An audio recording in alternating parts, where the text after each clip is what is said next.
Hello, fabulous TAs. Welcome back to my channel. If you're new here, make sure you subscribe so you get notified about my insightful TA videos as soon as they're uploaded. Now, I've planned and delivered my fair share of intervention sessions over the years, which means that I know how tricky it can be to fit all of them in. So in this video, I wanted to share some simple ways you can improve your intervention sessions. By the end of this video, you'll be equipped with the knowledge and strategies to tackle your interventions with greater confidence. But before we start, I want to say that if you feel your school is expecting miracles from your intervention sessions, you're not alone. And the information I'm going to share with you will help you get closer to creating that miracle. But please do not feel you have to fulfill all of it. Choose the information that is easier for you to implement rather than getting overwhelmed trying to do it all. We all know that schools ask way too much of TAs, and your mental health is paramount, so be kind to yourself. Now, the first way to improve your intervention sessions is to understand the needs of the children. Understanding the individual needs of each child ensures that interventions are targeted and effective.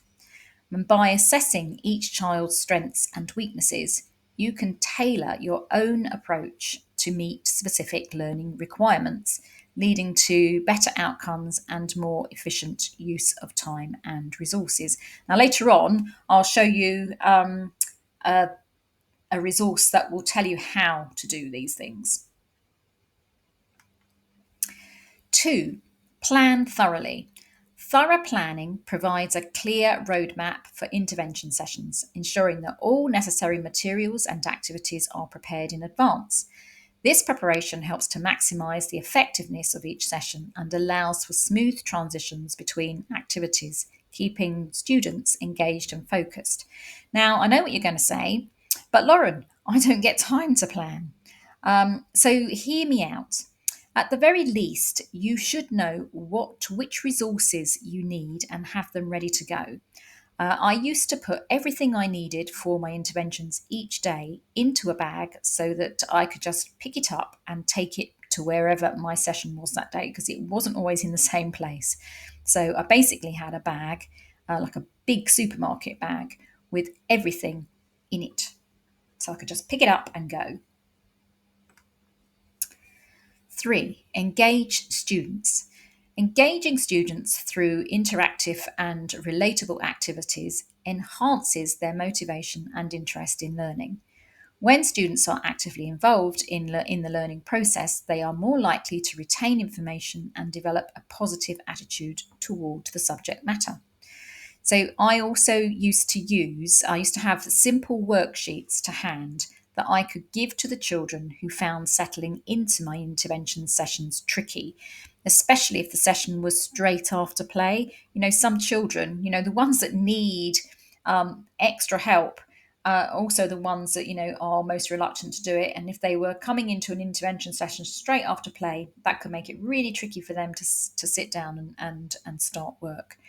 So I'd start them off with something I knew they could do first and that would get their attention, and that would help them settle for the main part of the intervention. Use a variety of strategies is number 4.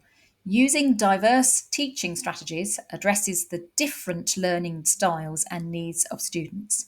So by incorporating visual, auditory and kinesthetic activities, you can ensure that all students have the opportunity to grasp the material in a way that suits them best, leading to more comprehensive understanding and retention. And this is, again, where having a bag with resources ready to go comes in really useful. So, at the very beginning of your, let's say, set of 6 intervention sessions for that half term, really have a look in your resource area to find out what resources you can have to hand to help students if they don't respond well to one set of resources, for instance. 5. Monitor progress. Regular monitoring of student progress allows you to identify what is working and what isn't, enabling timely adjustments to intervention strategies. This ongoing assessment ensures that interventions remain effective and that students continue to make progress towards their goals. So I used to assess progress in the week leading up to a holiday period. And I'd use some time in the holidays to reflect on how I was going to readjust my objectives if necessary. That just worked for me. I didn't mind using a little bit of my own time if it was going to make my life easier in school. But it's up to you what you do, obviously. 6, collaborate with colleagues. So, collaborating with colleagues fosters a supportive professional environment where ideas and resources can be shared. This teamwork enhances the quality of interventions as TAs can benefit from the insights and experiences of their peers, leading to more innovative and effective strategies. Now, this was never something that I was able to do because I always seemed to be the only TA planning and delivering interventions for the year groups I was working with. But I can see that if there had been a couple of us, we could have shared the workload. So one of us, for instance, could have prepared resources whilst the other created general intervention plans, etc. Much like teachers do when they work in the same year group, they share the planning for their lessons. 7, reflect and adjust. Reflecting on each session helps you to identify successes and areas for improvement. By continuously evaluating your practice, you can refine your techniques and approaches, ensuring that they remain responsive to the evolving needs of your students and maintain high standards of teaching. So, I used to do this at the end of each session while what each child had achieved was still clear in my mind.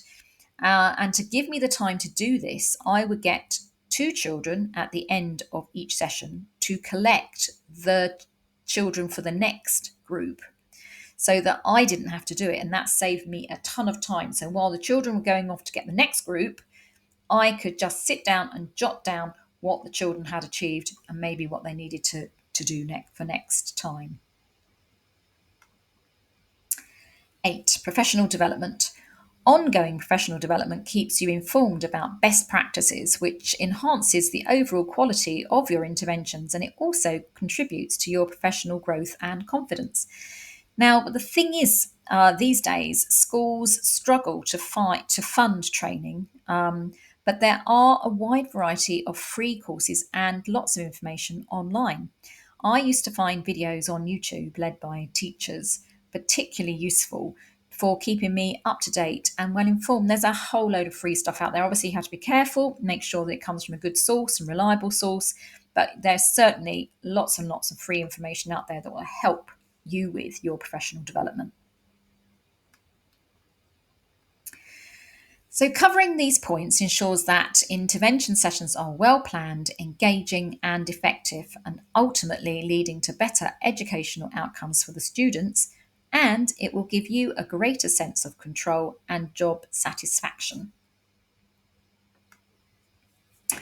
But as always, I have a resource that will help you with everything I've talked about in this video and more. My book, Smashing Interventions, was created out of my own experiences planning and delivering intervention sessions over the course of 20 years.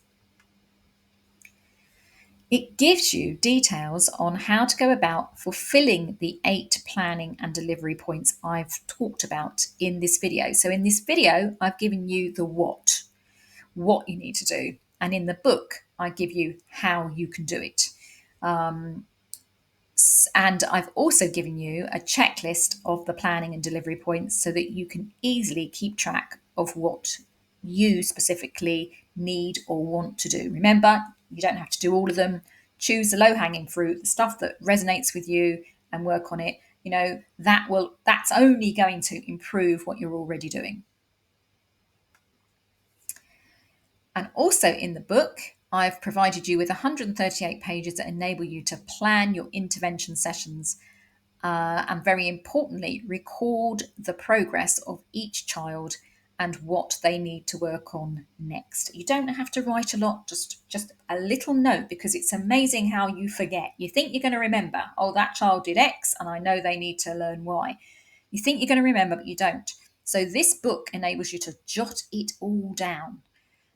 Really, really useful. And it's something that I went through copious amounts of paper and notebooks that didn't really make sense to me when I went back and looked at them. But these pages you can date, you know, where you can write down where the intervention took place, you know, what it was about, the resources that you needed, the children in the group, because not always, you know, the children don't always turn up, do they? The outcomes for each child, and setting an objective for the next intervention session for that group of children. And the book also gives you a full page of notes to write after each intervention session. So the page you can see in this picture here, that will be after each of the 2 pages that you've just seen previously. So you've got 3 pages effectively for each intervention session. And this note page is for anything else you need to write. And then you have 52 weekly diary pages that enable you to keep track of all your important meetings, courses, or anything that you just feel you need to, you know, maybe want to write down in advance to remind you. You know, those diary pages are really useful. You've also, each week contains a priorities list and a to-do list. So I've tried to throw everything into this book to help you. I wish I'd had it when I was doing my interventions. So, no matter how haphazard or chaotic your intervention sessions may feel to you, Smashing Interventions will enable you to present your interventions in a very professional light, because you can use it to write down the important information that teachers and senior leaders will be looking for. But you can do it without them seeing all the tricky stuff that goes on with trying to conduct interventions without enough time and often without a dedicated place to deliver them. So, whether you're delivering interventions in a classroom, library, or any corner of the school, Smashing Interventions provides a dedicated space for capturing your professional efforts and showcasing the progress of your students. So, if you can show that to a teacher, you know, or to a senior leader, you look fantastic. You know, nobody's seeing all the rubbish that goes on around the interventions. You've got your information there. This is evidence of what you're doing. Fabulous. And I've put a link to this book in the description section below this video. And here, as always, is how to get to the description section if you're not sure. On your phone, tap on the little V under the video to expand the description section. And on your laptop, click on Show More to expand the description section. And I've given you little yellow arrows to show you where to tap and click. Thank you so much for watching. If you found this video helpful, give it a like, subscribe, and hit that notification bell for more updates. And I will see you next time.